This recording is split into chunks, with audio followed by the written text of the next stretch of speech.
Okay, now we'll take a look at Blaine Gabbert from Missouri and some of his throwing and some of his movement on the field. And we'll kind of take a look at, well, I'll make some predictions on what I think he's going to be doing in the draft. Or where he should be ranked and where he should be picked. And why. Okay, now here's a situation. I believe they're playing Nevada. So we can take a look. He's got the ball. Going back, ready to throw.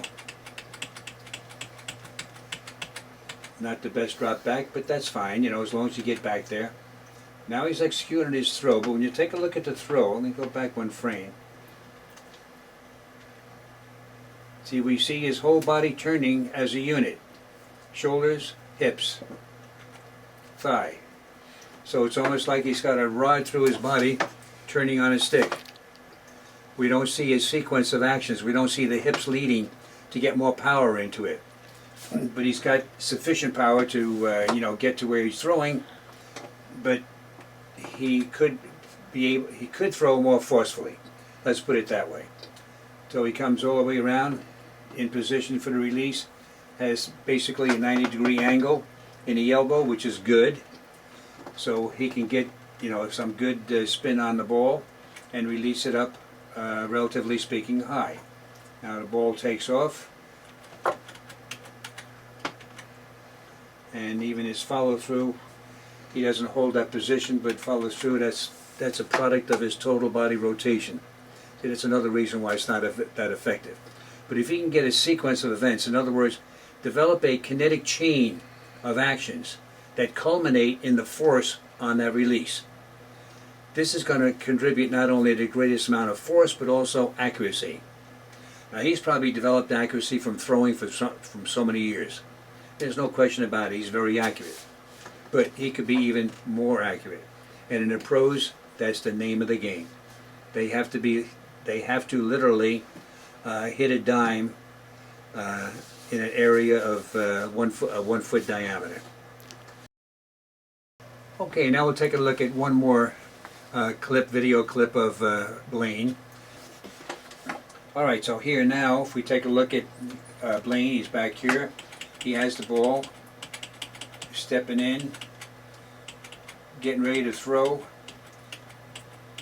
and now we see him leaning back.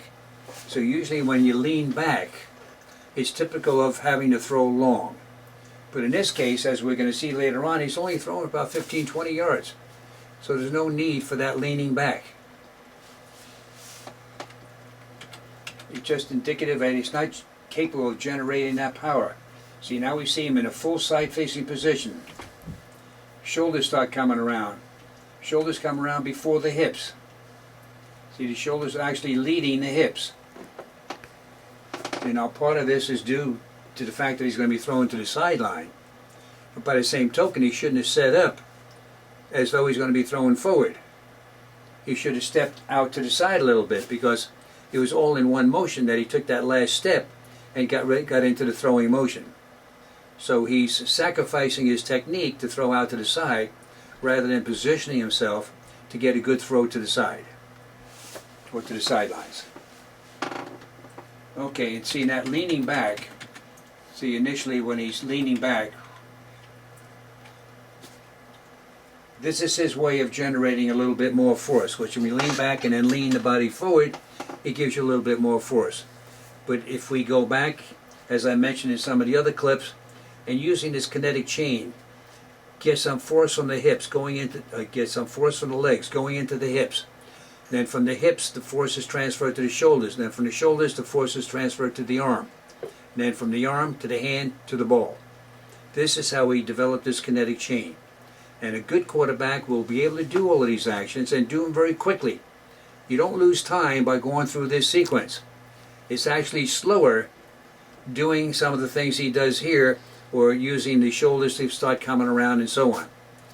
But if he would get into the habit of getting this whole kinetic chain, or learning how to use his body, it's what I say with all quarterbacks when I work with them, when I train Todd Marinovich and a few others.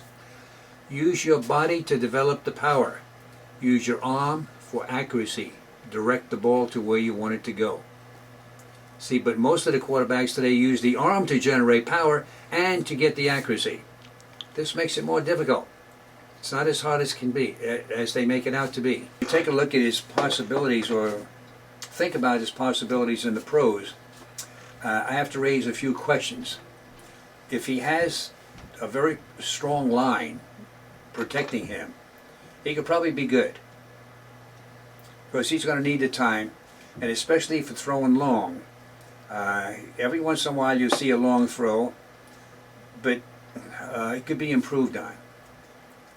See, so I really would like to take a look at his throwing and improve his throwing. If he wants to be great in the pros, he's going to have to learn to throw better.